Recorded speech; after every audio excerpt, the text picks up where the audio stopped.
kita hari ini dengan sama-sama membaca suratul Fatihah.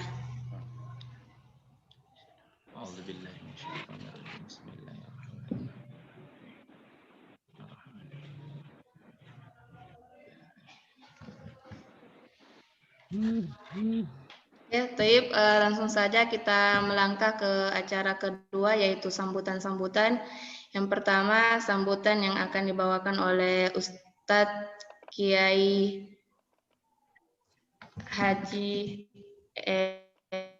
Dr. M. Askari Zakaria. Kepada beliau kami persilahkan.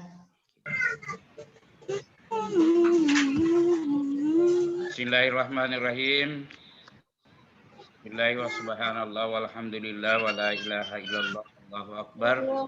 Wa la haula wa la quwata illa billahil aliyul azim.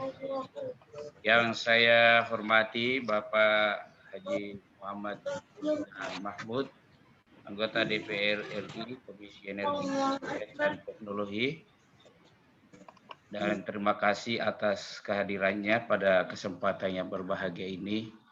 Yang saya muliakan peserta dan anak-anakku panitia. Alhamdulillah wa syukrillah wa la haula wa la quwata illa billahil aliyul azim. Wassalatu wassalamu ala Rasulillah Sayyidina Muhammadi wa ala alihi wa sahbihi wa ummati ajma'in, amma ba'du. Alhamdulillah, pada kesempatan ini satu kesyukuran bisa menghadirkan orang tua kita Bapak Haji Rusda Mahmud sebagai anggota DPR Pusat dalam rangkaian memberikan pencerahan anak kita, terutama yang masih duduk di bangku SMA, terutama kelas 3. Kemudian acara ini adalah workshop penulisan karya tulis ilmiah. Kemudian diharapkan dari orang tua kita, Bapak Haji Rusda Mahmud, untuk memberikan pencerahan dan memberikan wejangan kepada anak kita, khususnya terutama. Dan paling utama sebelumnya saya juga mengucapkan banyak terima kasih atas bantuannya memfasilitasi kami, sehingga Pak Haji alhamdulillah sekarang sudah selesai semua verifikasi untuk Institut Teknologi, dan insya Allah kami sudah dijanji kalau tidak ada halangan awal Desember sudah terbit izin operasionalnya. Ya, mudah-mudahan nanti insya Allah pada awal kuliah umumnya nanti sudah tidak ada lagi corona dan bisa tampil dengan tatap muka. Harapan kami nanti kehadirannya orang tua kita, Bapak Haji Rusda Mahmud, untuk hadir membuka kuliah pertama nanti pada Institut Teknologi Al-Mawaddah Warahmah. Sekali lagi harapan kami mudah-mudahan ada kesempatannya beliau nanti untuk membuka kuliah perdana nanti insyaallah, nanti diinformasikan dan dikonsultasikan waktunya nanti yang akan datang. Sekali lagi dengan ucapan Bismillahirrahmanirrahim, workshop penulisan karya tulis ilmiah dibuka secara resmi. Terima kasih. Assalamualaikum warahmatullahi taala wabarakatuh. Waalaikumsalam warahmatullahi wabarakatuh.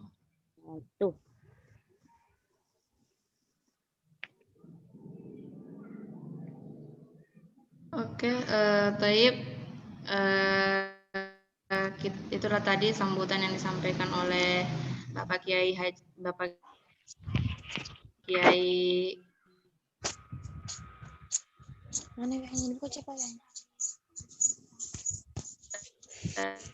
M.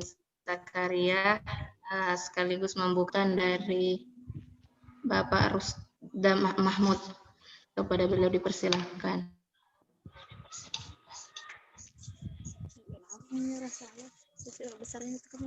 Terima kasih. Bismillahirrahmanirrahim. Assalamualaikum warahmatullahi wabarakatuh. Waalaikumsalam warahmatullahi wabarakatuh. Selamat malam, salam sejahtera bagi kita sekalian. Yang saya hormati dan saya banggakan, orang tua kita, Dr. Kiai Haji Muhammad Sakaria MA, Rektor Institut Agama Islam Al-Mawaddah Warahmah, Kolaka, serta seluruh jajarannya. Yang saya hormati juga saya banggakan, para narasumber. Saya melihat di sini ada Nur Tahira, SPD, MPD, dan ada Prof. Dr. M. Askari, MSc, ada Pipi Afriani. Yang saya hormati para peserta dan hadirin sekalian yang hadir secara virtual, yang sama berbahagia. Pertama-tama, marilah kita memanjatkan puji syukur kehadirat Tuhan Yang Maha Kuasa, Allah Subhanahu wa Ta'ala, atas segala limpahan rahmat-Nya, sehingga pada malam ini kita masih diberi kekuatan, kesempatan, khususnya kesehatan, untuk melanjutkan ibadah kita, karya kita, dan pengabdian kita terhadap bangsa dan negara kita.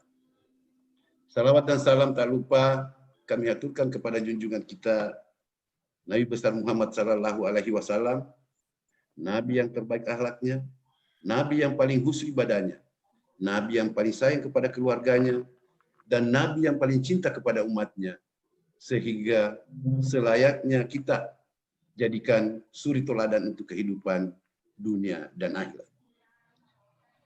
Bapak Ibu sekalian yang saya hormati, saya menyambut baik atas terlaksananya kegiatan workshop penulisan karya tulis ini. Sebagai anggota DPR RI Komisi 7, hal ini memiliki relevansi yang positif karena salah satu mitra kerja kami dari komisi adalah Kementerian Ristek atau BRIN, Badan Riset dan Inovasi Nasional. Nah, karya tulis ilmiah adalah hasil dari aktivitas pendidikan dan keilmuan, baik berupa observasi atau pengamatan, survei, penelitian atau riset, maupun pengembangan atau inovasi. Nah, anak-anak SMA, SMK, dan madrasah atau yang sederajat pasti sudah mengetahui apa itu pengamatan, penelitian, dan pengembangan, baik dilakukan di laboratorium maupun dilaksanakan dalam praktek di lapangan. Hasil kegiatan itu kemudian dituangkan dalam bentuk tulisan yang kemudian disebut karya tulis ilmiah.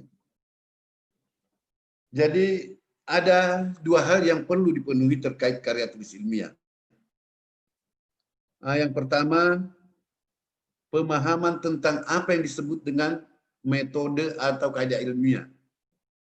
Yang kedua, bagaimana metode penulisan dari karya tulis ilmiah tersebut. Nah, ciri-ciri dari metode atau kaidah metode ilmiah adalah logis, sistematis, objektif, dan universal. Logis yaitu segala informasi yang ditulis atau disajikan dapat diterima oleh akal sehat. Sistematis artinya disusun berdasarkan urutan yang berjenjang dan berkesinambungan.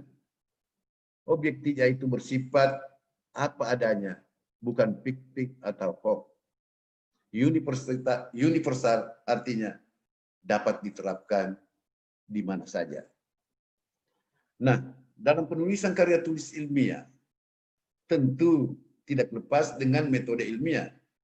Hal lain yang perlu diperhatikan adalah penyajian tulisan ilmiah antara lain kecermatan, artinya berusaha menghindarkan diri dari kesalahan, baik salah tulis maupun salah menulis referensi. Kemudian juga aspek kata bahasa harus sesuai dengan pedoman umum ejaan bahasa Indonesia atau dulu dikenal dengan apa namanya EYD yang disempurnakan atau ejaan yang disempurnakan. Nah, kesatuan berbahasa cukup penting karena akhir-akhir ini kita banyak menemukan cara bertutur cenderung tidak sopan dan kasar, sehingga mempengaruhi citra dari tulisan karya ilmiah yang disajikan. Nah, menulis ilmiah berbeda dengan menulis cerpen, puisi, atau prosa yang umumnya berbahasa lebih bebas. Bapak dan Ibu serta para peserta yang saya hormati, hasil karya tulis ilmiah ini sudah kita kenal antara lain berupa artikel, laporan, makalah atau paper, skripsi, tesis, dan disertasi. Nah, selain itu berupa buku atau jurnal ilmiah. Nah, biasanya untuk tingkat SMA, SMK, madrasah, dan sederajat sudah diperkenalkan oleh para guru dengan menulis artikel, laporan, atau paper. Nah, para guru harusnya sejak dini mulai memperkenalkan dan membiasakan para siswa untuk menulis artikel, laporan, dan makalah, walaupun dalam bentuk sederhana. Nah, hal ini sangat berguna jika para siswa ini nantinya meneruskan pendidikan ke jenjang perguruan tinggi, karena pada saat menjadi mahasiswa, maka aktivitas ilmiah semakin intensif. Nah, jika sudah mulai terbiasa sejak SMA, SMK, madrasah, insya Allah pada saat mahasiswa akan sangat membantu kesuksesan studi nanti. Ya, pada saat menyelesaikan studi sarjana diwajibkan menyelesaikan laporan, penelitian, tugas akhir dengan menulis skripsi sebagai persyaratan ujian sarjana. Nah, kemudian jika melanjutkan pendidikan lain ke tingkat master atau S2, maka diwajibkan untuk menulis tesis. Seterusnya, jika melanjutkan ke jenjang S3 atau doktor, maka diwajibkan menulis hasil penelitian dalam bentuk disertasi. Nah, Bapak dan Ibu, peserta workshop yang sama berbahagia. Nah, kalau mungkin yang masalah penulisan karya ilmiah, sudah ada para narasumber yang sudah ahli-ahli. Jadi nanti lebih jelasnya ya anak-anakku sekalian, adik-adikku sekalian, didengarkan baik-baik, ya khususnya dari para narasumber. Saya ini cuma kulit-kulitnya saja. Nah, saya sedikit mungkin menjelaskan menyangkut masalah komisi saya, masalah Kementerian Ristek dan BRIN. Jadi sedikit saya perlu jelaskan tentang Ristek BRIN atau Badan Riset dan Inovasi Nasional sebagai lembaga baru yang dibentuk dalam Kabinet Indonesia Maju sesuai dengan Perpres nomor 74 tahun 2019 tentang Badan Riset dan Inovasi Nasional. Nah, ini sebenarnya sangat luar biasa. Perlu kita apresiasi pemerintah yang punya gagasan untuk menginisiasi terbentuknya BRIN ini, karena ini suatu lembaga baru. Nah, lembaga baru ini kalau dulunya anggaran riset itu cuma 990 miliar. Nah, sekarang 2020 itu naik menjadi 5 triliun. Ini sangat luar biasa. Kemudian 2021 itu 3 triliun. Kenapa 2020 ini 5 triliun? Oh, maaf dulu. Karena di sini banyak riset-riset yang menyangkut masalah corona atau vaksin dan obat-obatan. Dan prediksi pemerintah bahwa 2021 itu sudah corona akan berakhir insya Allah.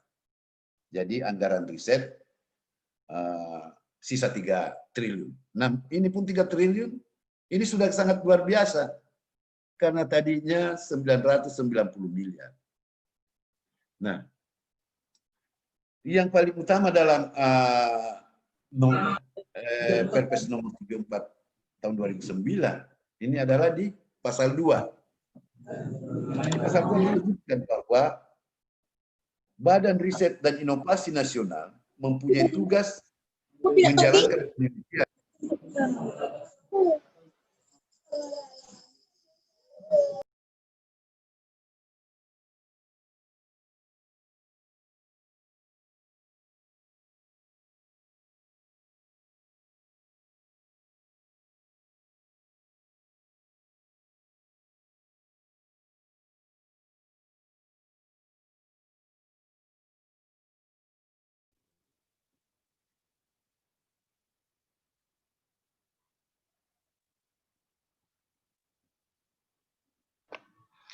Tabe Pak Haji suara tak Pak Haji. Termut Pak Haji. Suara tak.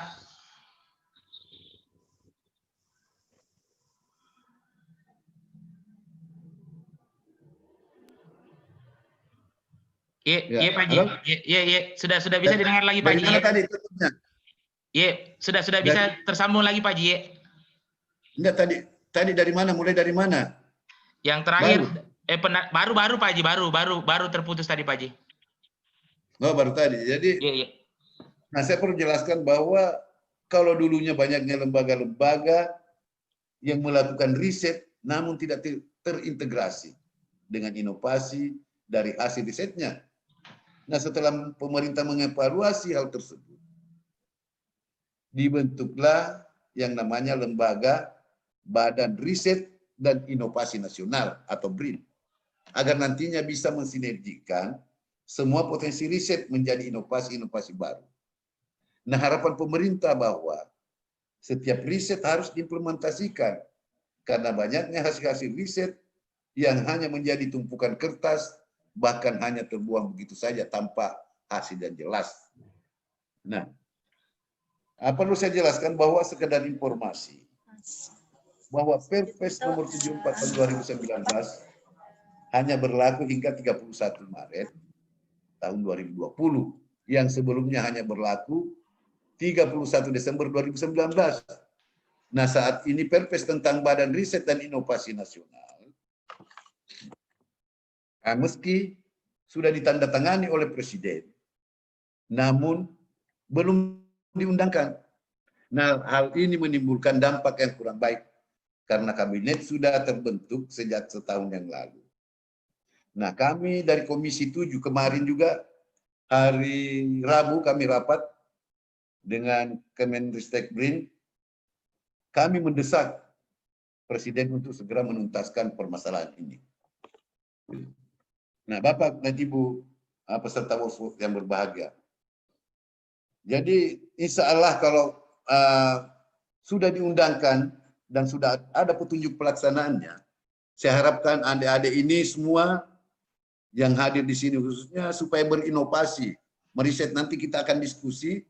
Kalau saya reses, apa yang saya bisa mungkin bantukan terhadap aspirasi adik-adik semua atau sahabat-sahabat saya untuk segera saya tidak lanjuti. Karena yang namanya tugas dan fungsi DPR itu, tugas-tugas DPR ada 3. Anggaran atau budgeting, pengawasan, dan perundang-undangan. Nah, di samping itu ada tambahan 1, problem solving, artinya penyelesaian masalah. Nah, mungkin nanti karena salah satu tugasnya juga yang namanya penyelesaian masalah atau problem solving adalah menyangkut masalah aspirasi masyarakat yang harus dan wajib untuk diteruskan. Kemudian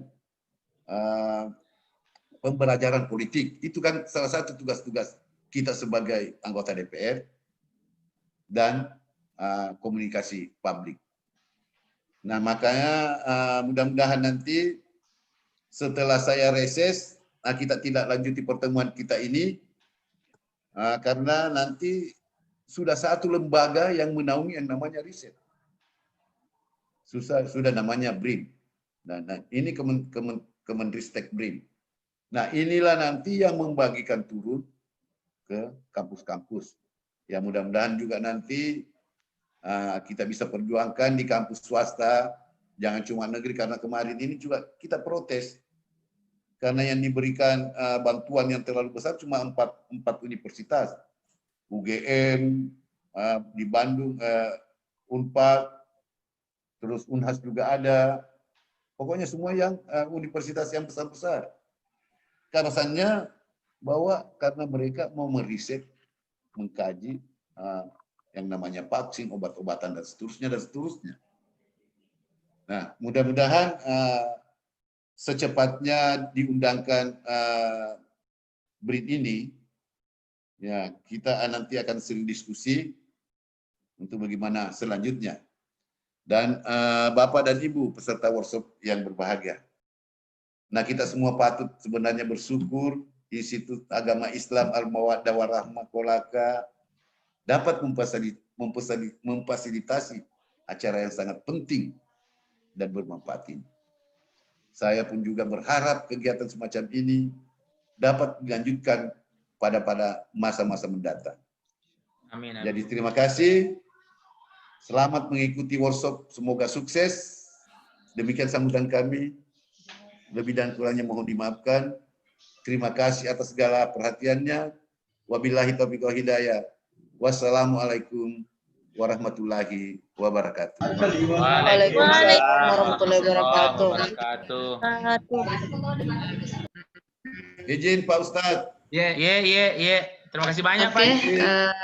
Sebelum saya meninggalkan ini karena ada lagi agenda selanjutnya, mungkin bisa dipoto bersama, foto di.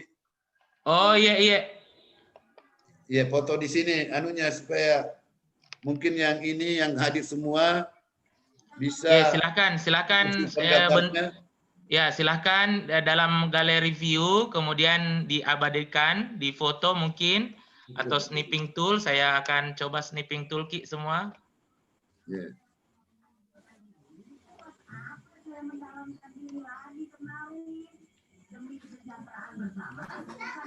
Ya.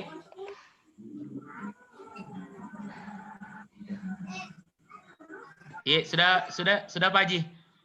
Sudah. Ya. Mana Sahraini? Syahrini dicari sama Pak Haji, Syahrini. Biar tidak terlalu banyak yang kosong. Biar ini ada oleh-oleh nanti setelah saya rapat bahwa ini ada teman anak-anak aspirasi yang mempunyai karya tulis. Oh iya. Biar sebagai pada saat RDP, karena reses itu atau pertemuan itu sebagai bahan saya nanti untuk rapat di kementerian, bahwa ini ada aspirasi dari Institut Agama Islam Al-Mawaddah Warahmah ingin memfasilitasi anak-anak yang punya inovasi, sehingga kan bukti-buktinya kita biasa perlihatkan. Siap Pak Haji. Ya, sudah ya? Iya. Ya, bisa nanti dikirimkan saya di WA melalui Asdar Pama mungkin. Oh iya Pak Haji. Ya. Terima kasih sekali lagi. Assalamualaikum. Saya mungkin tidak bisa menemani terlalu lama karena masih ada agenda-agenda yang saya harus. Ya, terima kasih. Terima kasih banyak Pak Haji. Silakan MC. Oke, itulah tadi sambutan yang disampaikan oleh Bapak Rusda Mahmud, kepadanya diucapkan terima kasih. Oke teman-teman, kita langsung masuk ke acara inti, yaitu pemaparan materi yang insya Allah akan dibawakan oleh pemateri pertama yang akan dibawakan oleh Bu Nur Tahira Umaja, yang mana di sini judul materinya yaitu teknik penulisan KTI. Kepada Bu Nur Tahira, saya persilahkan 30 menit untuk memaparkan materinya.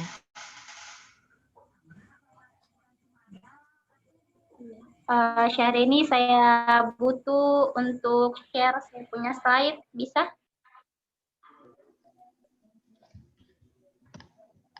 Siap, bisa Bu. Bisa Bu. Saya setting dulu. Iya, silahkan Bu. Sudah bisa. Ustaz, saya coba. Iya, sudah bisa Bu. Coba Miki.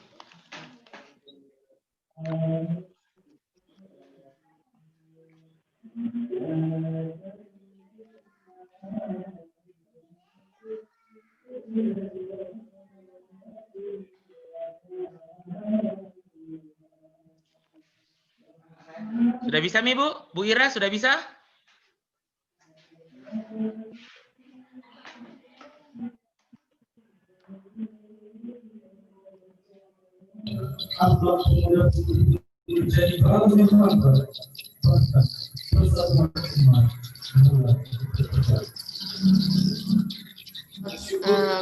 Oke, sebelum dipaparkan materi, diharapkan kepada peserta untuk mematikan, meng-unmute.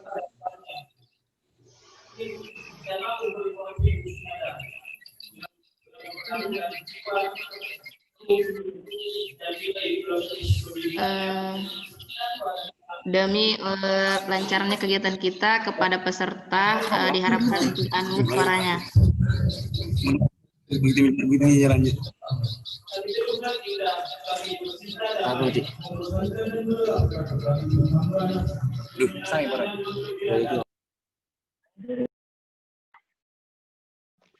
Bu Ira, Bu Ira? Ya, Ustadz nggak bisa dalam bentuk PowerPoint, Di. Bisa, bisa. Kita share screen. Tampilkan dulu PowerPoint, habis itu share screen, Ki. Tunggu. Tampilkan dulu PowerPoint, baru Oh share iya, screen. tunggu. Oh iya. Tunggu. Iya.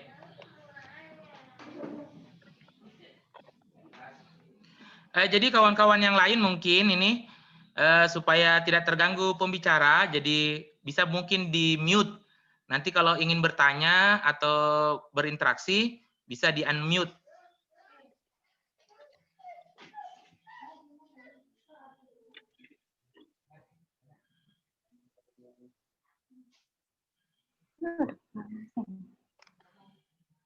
Bu Ira, silahkan Bu Ira.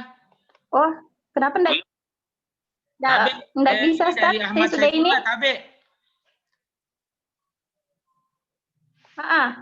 Ada yang pakai kayaknya.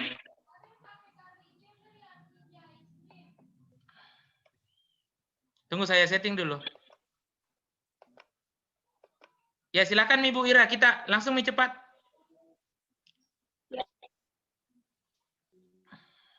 Ya. Masih enggak bisa, Ustaz. Coba Ki lagi.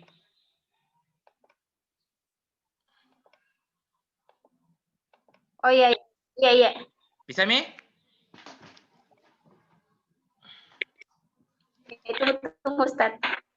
Bisa Mi tadi?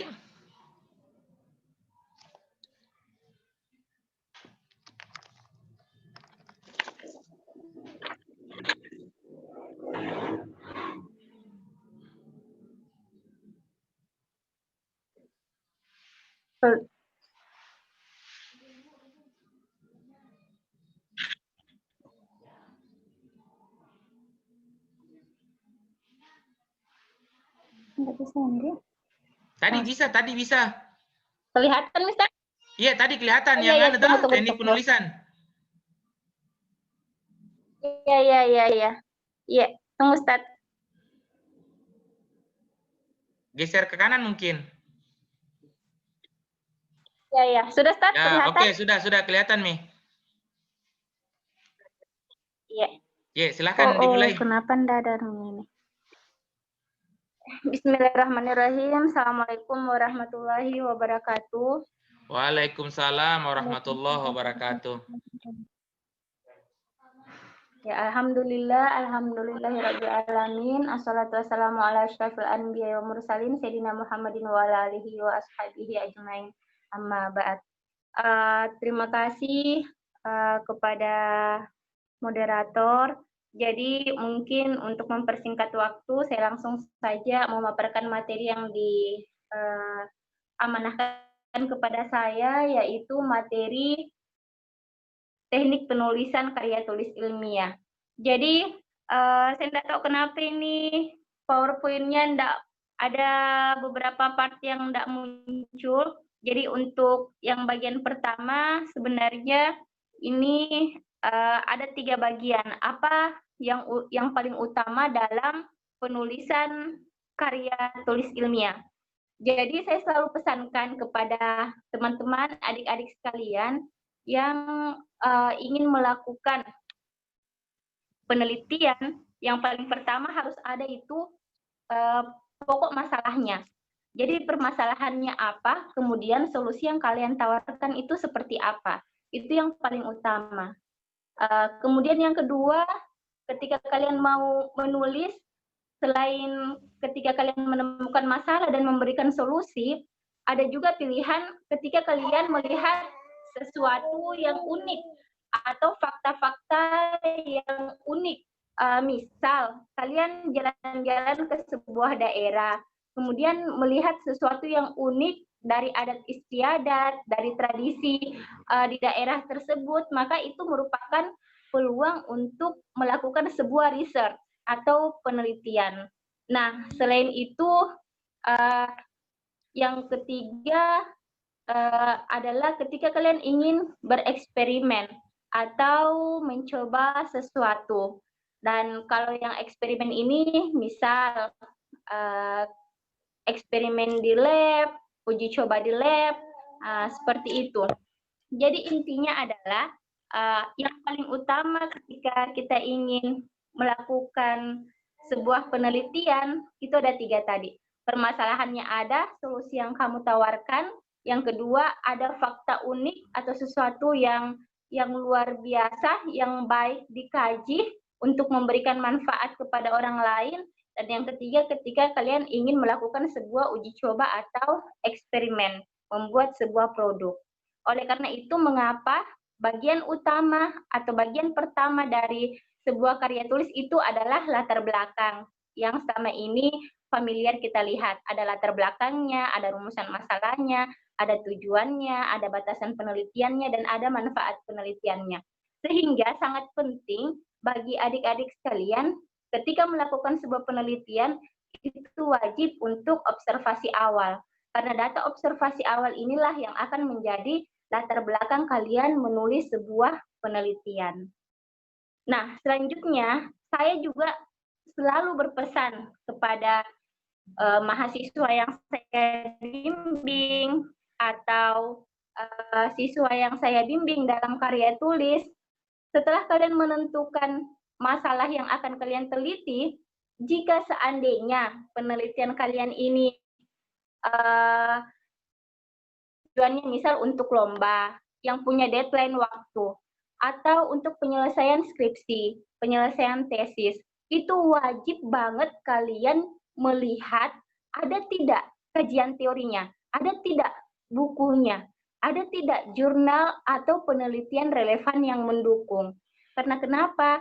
Kalian ketika melakukan penelitian untuk sesuatu yang punya deadline atau batas waktu tertentu, sangat-sangat memerlukan dukungan teori atau penelitian yang relevan dengan judul yang akan kalian angkat. Terkecuali jika seandainya penelitian yang ingin kalian lakukan itu memang membutuhkan waktu yang jangka panjang. Misal bukan untuk sebuah lomba, bukan untuk penyelesaian studi, tapi murni untuk menambah hasanah atau wawasan penelitian atau pengetahuan, ya sah-sah saja ketika kalian yang ingin membangun sebuah teori atau biasa disebut ground theory. Saya kasih contoh begini. Adik saya yang di Unhas itu ingin melakukan sebuah penelitian. Judul pertamanya itu adalah perbandingan antara bahasa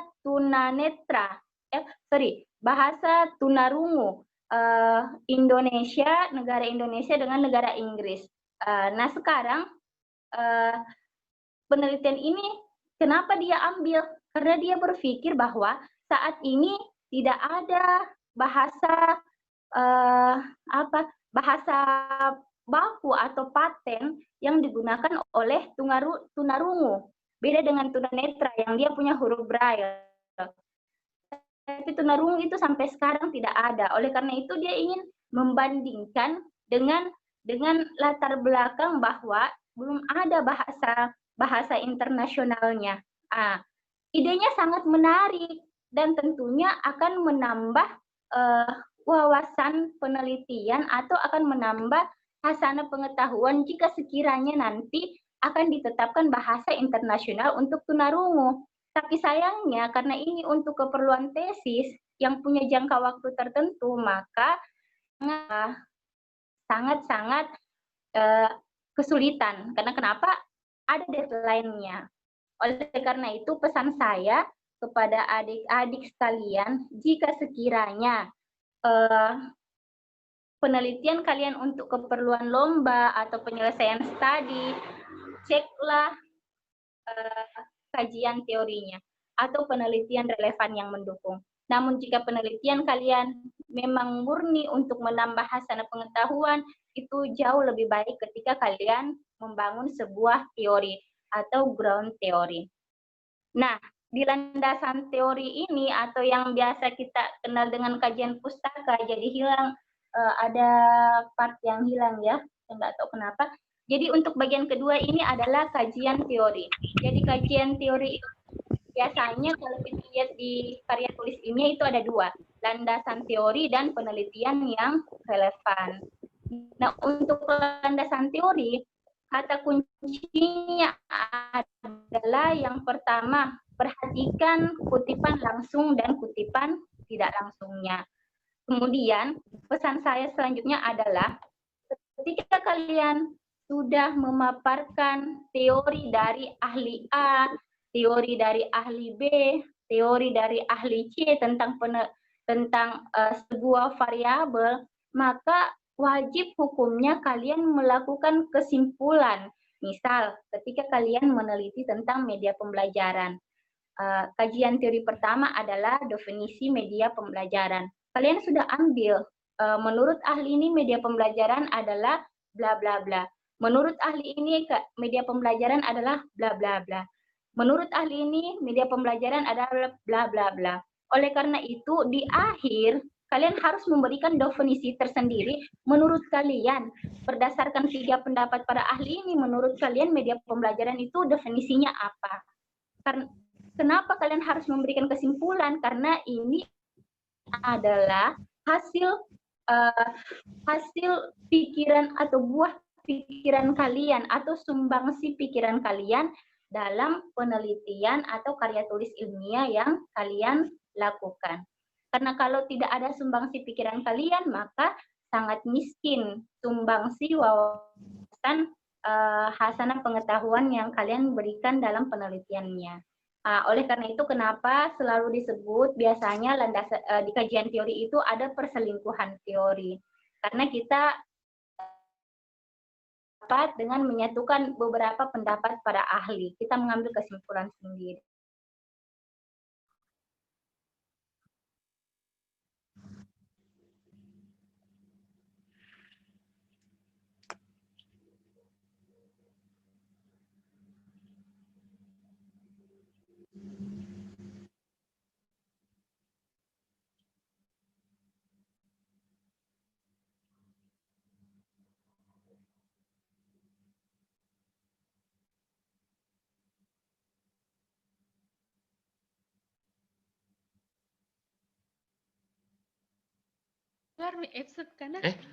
Bu Ira?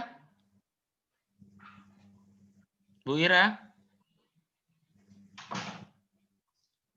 Ya, mungkin terputus mungkin Bu Ira.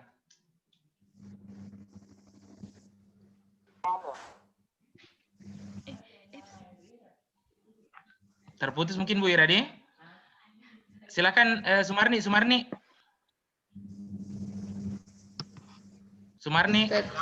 Ya, ke pembicara selanjutnya saja dulu karena mungkin terputus Bu Ira mungkin nih jaringan mungkin. Iya, oke. Karena berhubung pemateri 1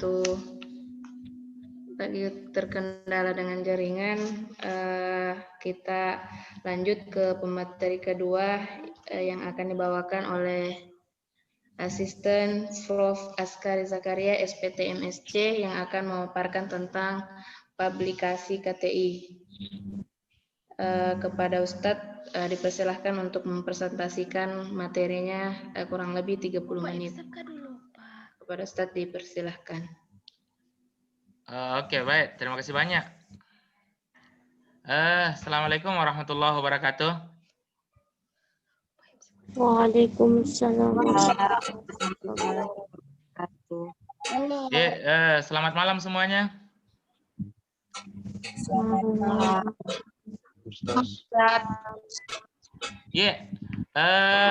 Malam ini tadi luar biasa gitu. Tadi ada Pak Rektor, kemudian ada Pak Rusda Mahmud, anggota DPR RI untuk Komisi Energi, Riset, dan Teknologi. Tentunya bahwa Anda semua yang hadir di sini ya peduli dengan karya tulis ilmiah. Jadi secara umum saya dapat informasi dari panitia, sekarang itu sudah partisipannya sudah 46. Jadi ada sekitar 20 dari SMA, yang umum ada lebih dari 26 orang gitu. Sehingga sekali lagi bahwa teman-teman yang hadir di sini tentunya punya minat untuk menulis atau meneliti gitu. Jadi kan meneliti dulu baru menulis gitu ya. Meneliti dulu baru menulis. Nah, menelitinya ya tergantung. Kalau misalnya teman-teman dari SMA itu kan ada ilmu alam gitu. Kemudian ada ilmu-ilmu sosial. Dulu namanya IPA, dulu namanya IPS, sekarang namanya ilmu-ilmu alam, ilmu-ilmu sosial. Nah, sehingga untuk KTI tentunya ya meneliti dulu baru menulis, habis menulis baru publikasi. Nah, tadi Bu Ira memang bagian memang. Jadi beliau itu adalah editor jurnal Teknologi Pendidikan Madrasah. Memang bagiannya beliau juga untuk bagian teknik penulisan. Nah, kesempatan saya kali ini adalah tentang publikasi. Untuk publikasi, kawan-kawan, mungkin saya panggil adik-adik untuk yang adik-adik SMA, kemudian yang teman-teman mahasiswa S1, S2, ataupun teman-teman guru, saya panggil kawan-kawan, bahwa untuk publikasi ini, untuk karya tulis ilmiah, tadi apa yang dikatakan oleh Pak Rusda, bahwa penelitian kita itu tidak hanya tersimpan di masing-masing kita, di masing-masing meja kita, di masing-masing laptop kita, tapi bisa dibaca oleh orang lain dan bisa untuk dimanfaatkan, bahkan bisa dimanfaatkan oleh dunia industri. Nah, kawan-kawan mungkin sering lihat itu di media TV, media nasional, bahwa beberapa aplikasi, beberapa inovasi yang dibuat oleh, bahkan dibuat oleh anak SMA, itu mungkin banyak kita lihat produk inovasi yang dibuat oleh anak SMA, yaitu cuma tidak sempat untuk dipublikasi, atau hanya sempat viral. Selepas itu tidak bisa kita baca, tidak bisa kita tahu bagaimana polanya untuk bisa menciptakan hal yang sama dari inovasi itu. Nah, kesempatan saya adalah untuk publikasi KTI.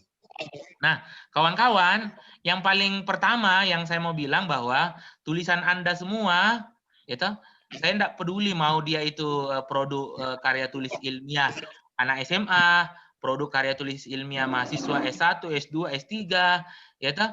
Saya anggap semua produk karya tulis ilmiah itu tentunya punya hak untuk dipublikasi dan mempunyai nilai positif. Nah, medianya sekarang, apa medianya untuk bisa dibaca atau terpublis?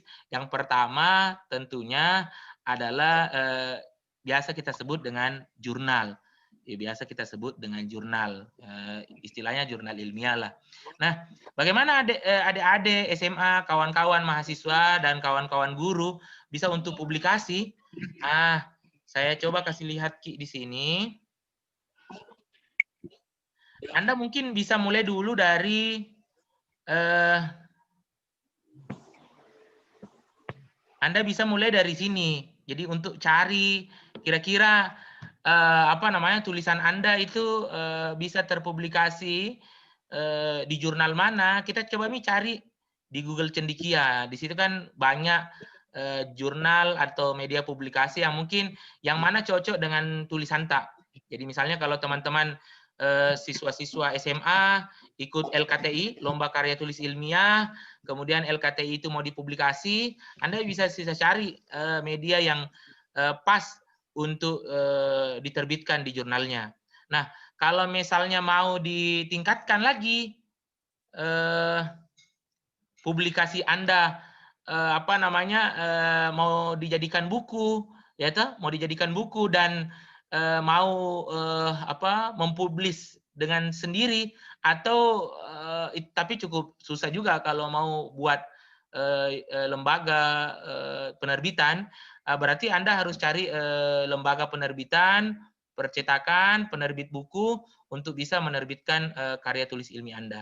Secara mudah saya coba bantu Ki semua bagaimana penerbitan melalui buku. Kawan-kawan harus bisa mengurus di sini, ya istilahnya indeks ISBN, ya ISBN, International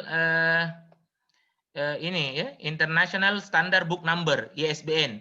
Jadi setiap buku dari karya tulis ilmiah kawan-kawan kemudian mau diterbitkan dalam bentuk buku, ini seharusnya atau selayaknya itu memiliki yang kita sebut dengan International Standard Book Number, ISBN.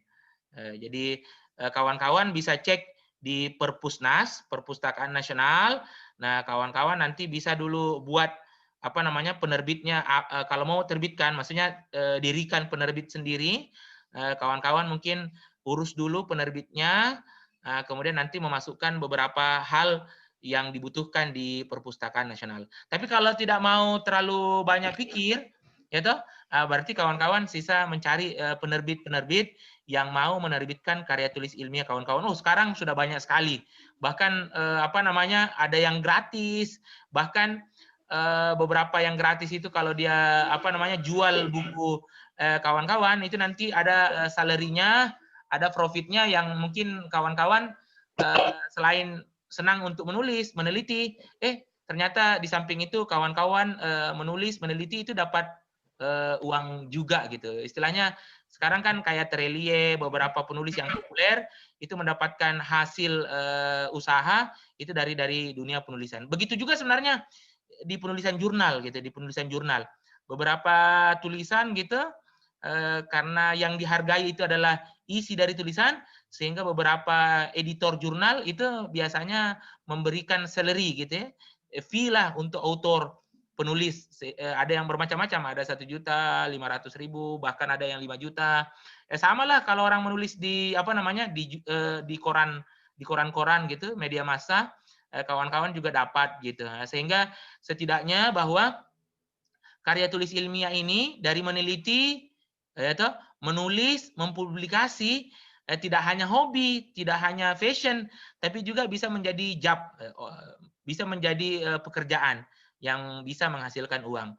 Saya kira itu saja pengantar dari saya. Nanti mungkin kalau mau lebih lanjut nanti di sisi diskusi. Oke, siapa ini? Sumarni? Itu saja mungkin dari saya sebagai pengantar dulu. Nanti kita lebih dalam di sesi diskusi. Terima kasih. Oke, terima kasih atas pemaparan materi yang disampaikan oleh Asisten Prof. Askari Zakaria SPTMSC yang telah memaparkan materi tentang publikasi.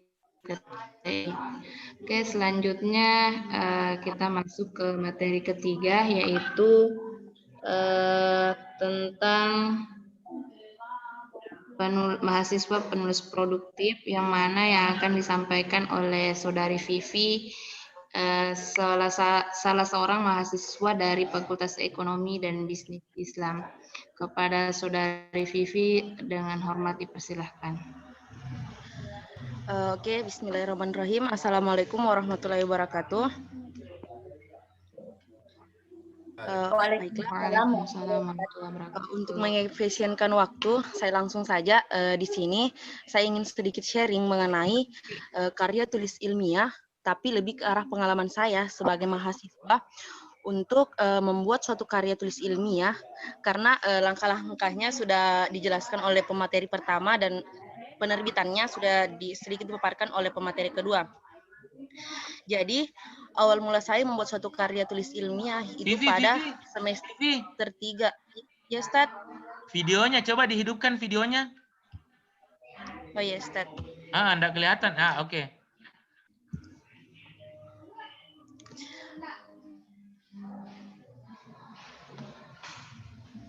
Ilmiah itu pada semester 3 yang dimana karya ilmiah saya itu diambil dari tugas lapangan yang diberikan oleh dosen pada saat itu, yang dimana dosennya itu Dr. Askari Sakaria SPT MSK. Nah, mulai dari turun lapangan, kerja laporan, hasil penelitian, sehingga menjadi sebuah makalah atau jurnal yang menurut saya itu awalnya biasa saja atau hanya file biasa saja. Tapi jika saya diarahkan dan dibimbing langsung oleh pemateri 2 yaitu Dr. Askari Sakaria SPT MSK, file yang dulunya hanya disimpan di laptop setelah diedit sedikit dan lebih dikembangkan, maka menghasilkan suatu karya tulis ilmiah yang dikenal oleh mungkin tulisan saya hanya dikenal oleh dosen mata kuliah dan teman-teman saya, dan sekarang itu bisa dikenal oleh banyak orang. Dan alhamdulillah dari penelitian tersebut diikut sertakan dalam lomba kompetisi penulisan karya tulis ilmiah, dan itu mendapat masuk dalam 10 besar yang diselenggarakan oleh MD Yogyakarta.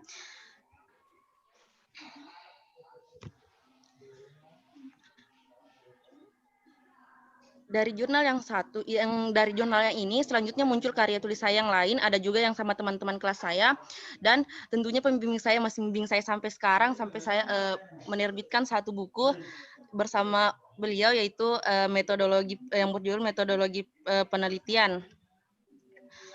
Nah, saya mau katakan kepada kalian semua, adik-adik, kakak-kakak, dan teman-teman mahasiswa ataupun mahasiswi, jangan sia-siakan tugas yang diberikan kepada guru maupun dosen kita, karena dari tugas itu kita bisa membuat suatu karya tulis. Daripada hanya menjadi file yang kita anggap itu sudah tidak penting karena sudah dipresentasikan, ketika kita mengembangkan sedikit, maka itu bisa menjadi sebuah karya tulis ilmiah. Dan selain itu kita harus mencari memang pembimbing yang bisa memang mengarahkan kita atau membimbing kita untuk menciptakan suatu karya tulis ilmiah. Karena belajar dari pengalaman saya pribadi, karya tulis yang saya buat, baik itu jurnal maupun buku, itu semua dari tugas mata kuliah saya, baik itu tugas lapangan maupun tugas teori.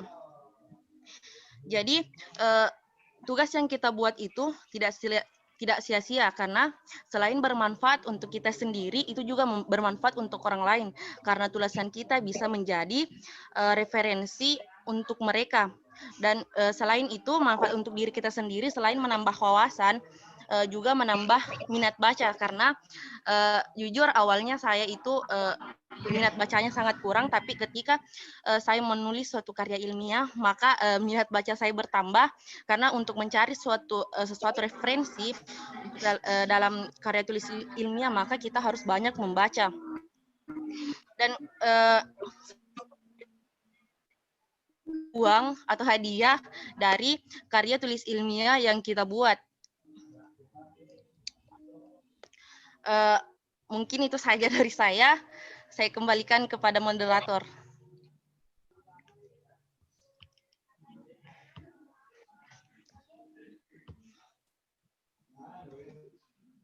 Oke. Moderator. Oke, Saudari Vivi juga terkendala oleh jaringan. Tidak, sudah selesai. Oh, sudah selesai. Oke, itu tadi pemaparan materi yang disampaikan oleh Saudari Vivi tentang gerakan mahasiswa menulis atau mahasiswa menulis produktif. Oke, kita lanjut ke materi acara selanjutnya, yaitu sesi tanya jawab.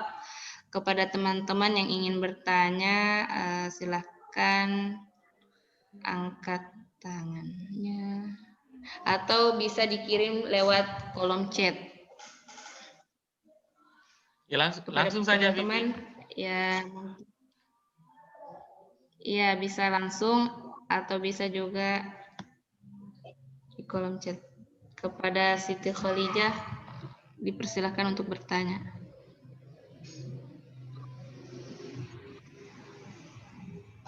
Siti Khalijah. Kepada Siti Khalijah untuk bertanya.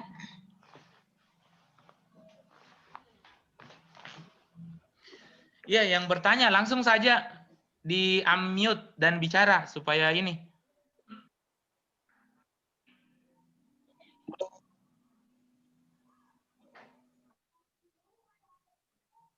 Silakan Siti Khalijah.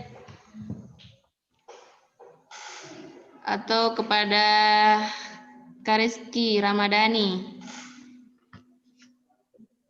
Saya, Kak? Iya, silakan. Baik, bismillahirrahmanirrahim. Assalamualaikum Reski, warahmatullahi wabarakatuh. videonya Reski, tidak kelihatan mukanya. Oh iya, Ustaz, tunggu dulu. Ini mau dilihat ini MC-nya Uho ini kan? Hah? Bukan.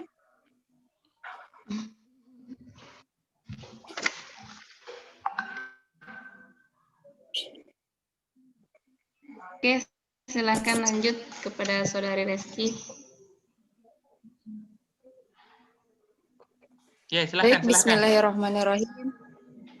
Assalamualaikum warahmatullahi wabarakatuh. Waalaikumsalam warahmatullahi wabarakatuh. Waalaikumsalam warahmatullahi wabarakatuh.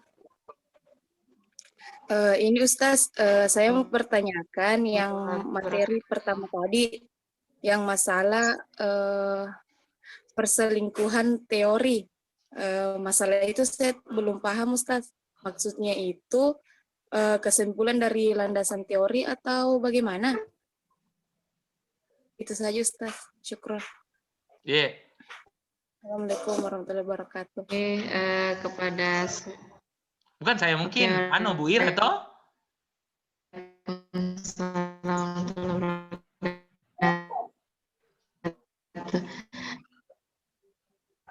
Silakan Bu Ira. Join kembali ya. Iya, saya langsung jawab. Oh iya. Jadi di landasan teori itu biasanya kita dengar istilah perselingkuhan teori. Maksudnya itu perselingkuhan teori itu tadi yang saya jelaskan bahwa setiap subkajian dari yang kalian tulis di sebuah landasan teori itu wajib hukumnya kalian memberikan pandangan kalian sendiri terhadap subkajian yang dibahas. Saya kasih contoh. Misal, yang pertama adalah media pembelajaran. Itu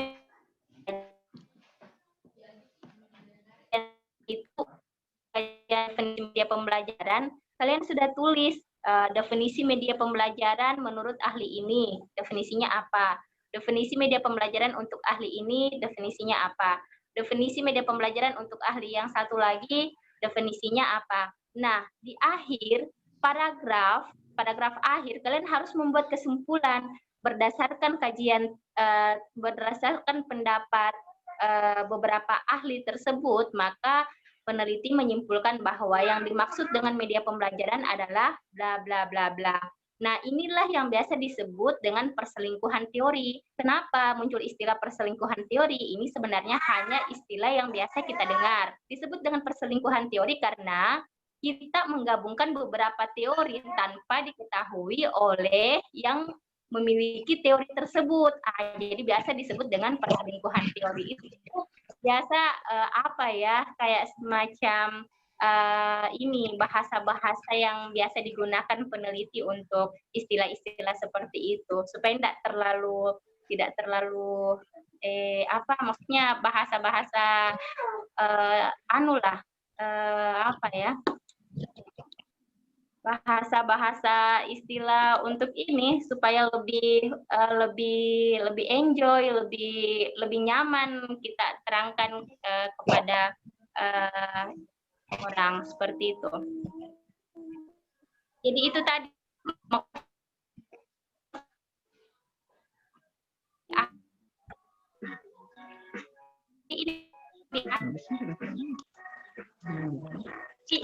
di setiap materi atau di setiap akhir dari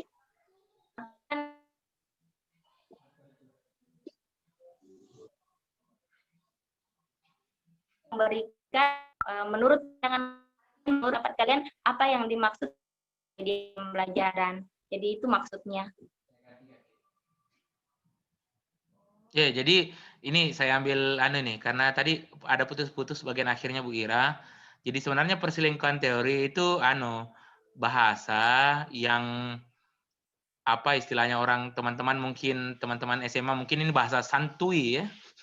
Tapi sebenarnya perselingkuhan teori itu adalah kompilasi dari teori-teori. Jadi ada teori A, B, C, D. Nah, ini gilirannya Reski untuk mengkompilasi, menyimpulkan dari semua teori itu apa kesamaannya, sehingga tanpa ditahu sama yang tulis buat teori itu, tiba-tiba Reski satukan semua pendapatnya dengan mengkompilasi. Nah, itulah yang diarahkan sama Bu Ira dengan istilah perselingkuhan teori seperti itu.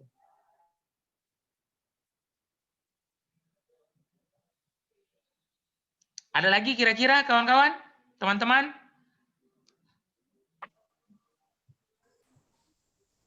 Ya, assalamualaikum. Silakan. Ini Boska ini. Oke, assalamualaikum warahmatullahi wabarakatuh, Ustaz. Waalaikumsalam warahmatullahi wabarakatuh. Ya, sangat menarik sekali ini kegiatan karena berbicara masalah terkait masalah penulisan karya ilmiah. Jadi kalau saya pribadi untuk mewakili dari adik-adik mahasiswa maupun SMA dan kawan-kawan dalam teknik penulisan itu biasanya ada perbedaan. Misalnya penulisan judul karya ilmiah. Karena kalau dalam jurnal ilmiah itu kan setiap judul itu harus ditentukan jangan terlalu panjang. Apa yang harus kita mau bahas di situ. Jadi pokok permasalahan dalam judul ini harus sesuai dengan judul, latar belakang, kemudian rumusan masalah. Jangan sampai ada keterkaitan antara rumusan masalah sebagaimana yang dijelaskan tadi materi pertama yang Ibu yang disampaikan tadi. Sebenarnya materinya sangat menarik, cuman terlalu terputus-putus oleh jaringan sehingga mahasiswa maupun SMA itu masih banyak keliru. Jadi kalau saya seperti apa penentuan judul itu? Nah, itu. Nah, jangan sampai ada kan dalam jurnal ilmiah itu kita diwajibkan untuk tidak terlalu panjang. Nah, itu dalam penentuan judul. Nah, kemudian dalam menulis karya ilmiah apakah ada patokan misalnya berapa kata dalam jurnal itu? Nah, itu yang diwajibkan oleh auditor jurnal. Nah, itu. Nah, kemudian saya rasa kalau yang kedua, ini pertanyaan saya yang kedua, saya sebagai mewakili untuk masyarakat umum, misalnya saya memiliki penulisan, kemudian saya ingin menerbitkan suatu karya ilmiah saya, apakah saya boleh masuk dalam jurnal, misalnya jurnal IAI Kolaka misalnya. Apakah bisa seperti itu? Ataukah saya harus mencari jurnal yang lain? Begitu, Ustaz. Mungkin itu saja yang saya pertanyakan. Terima kasih. Assalamualaikum warahmatullahi wabarakatuh. Waalaikumsalam warahmatullahi wabarakatuh.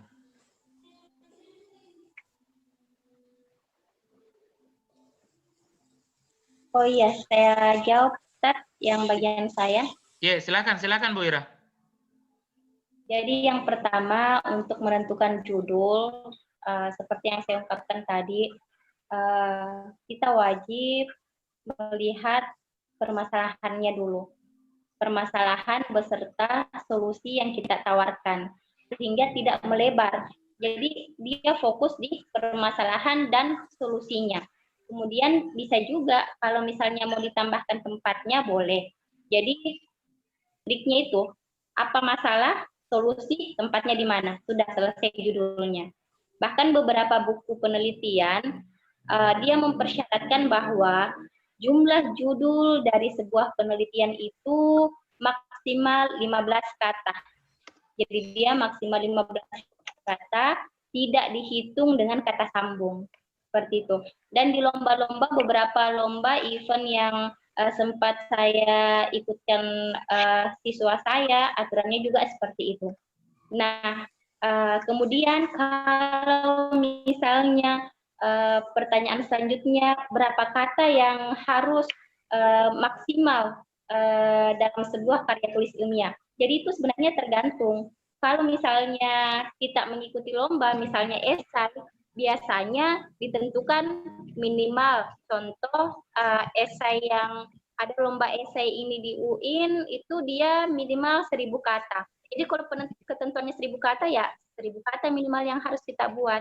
Jadi tidak ada aturan resmi, misalnya jurnal harus sekian kata, esai harus sekian kata, itu tidak. Tergantung dari aturan yang dibuat oleh masing-masing pelaksana, entah itu lomba atau perguruan tinggi atau apa, itu tidak ada aturan resminya. Jadi tergantung pihak pelaksana untuk event penulisan karya tulis ilmiah. Jadi mungkin itu yang bisa saya jawab. Mungkin Ustaz Askari bisa menambahkan. Ya, jadi untuk tambahan saya bahwa apa yang dijelaskan oleh Bu Ira bahwa berapa jumlah kata, berapa panjang ini karya tulis ilmiah, ini sebenarnya tergantung aturan gitu. Istilahnya kalau bahasa Inggris guide for author gitu, panduan untuk penulis. Jadi adik-adik SMA kalau ikuti lomba LKTI ya diikuti aturannya.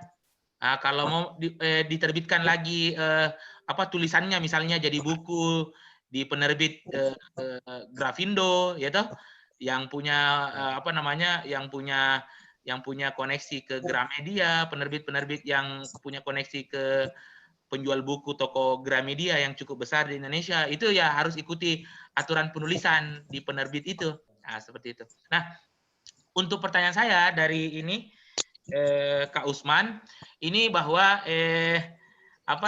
untuk penerbitan jurnal sebenarnya di beberapa kampus di Kolaka, seperti di kampus IAI Institut Agama Islam Al-Mawaddah Warahmah Kolaka ini, sebenarnya kita terima tulisan baik dari teman-teman SMA, itu kawan-kawan di SMA, itu kawan-kawan mahasiswa S1, kawan-kawan mahasiswa S2, kawan-kawan mahasiswa S3, kawan-kawan guru, kawan-kawan dosen, kita siap terbitkan di beberapa jurnal di Institut Agama Islam Al-Mawaddah Warahmah Kolaka. Nah, seperti itu. Bahkan kita juga punya penerbit buku. Cuma itu tadi bahwa beberapa penggiat literasi biasanya cari, apalagi sekarang kalau publikasi ya biasa jurnal-jurnal yang memang dia butuhkan, misalnya untuk kenaikan pangkat kalau guru atau dosen, kenaikan pangkat akademik, gitu. Tapi kalau misalnya kawan-kawan dari SMA mau terbitkan jurnal di kampus IAI Al-Mawaddah, we will welcome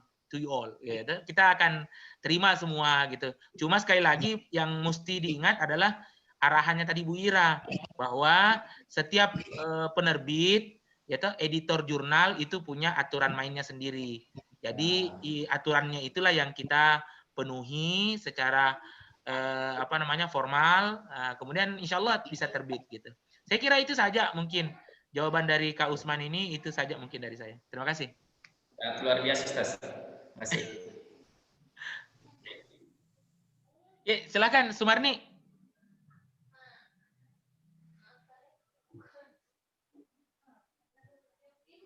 Nggak connect ini Sumarni. Nggak tersambung. Halo Sumarni. Nggak tersambung kah? Ustaz bisa sambil alih. Ya, silakan Syareni.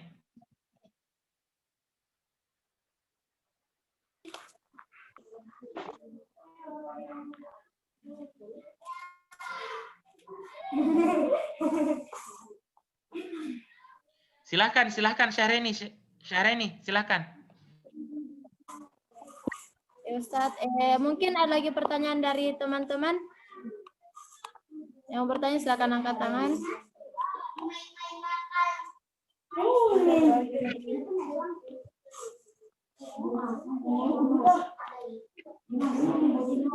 Oh ya, mungkin sudah tidak ada. Dari tadi perjalanan kita sampai akhirnya sampai di penghujung acara. Kurang dan lebihnya pertemuan kita pada malam hari ini mohon dimaafkan. Kita tutup dengan doa kifaratul majelis. Subhanakallahumma wa bihamdik asyhadu an la ilaha illa anta astaghfiruka wa atubu ilaik. Assalamualaikum warahmatullahi wabarakatuh. Waalaikumsalam warahmatullahi wabarakatuh. Ya, terima kasih banyak kawan-kawan. Terima kasih banyak kawan-kawan. Terima kasih banyak. Ya, syukur Ustaz. Ya, jangan lupa nulis karya tulis ilmiah semua.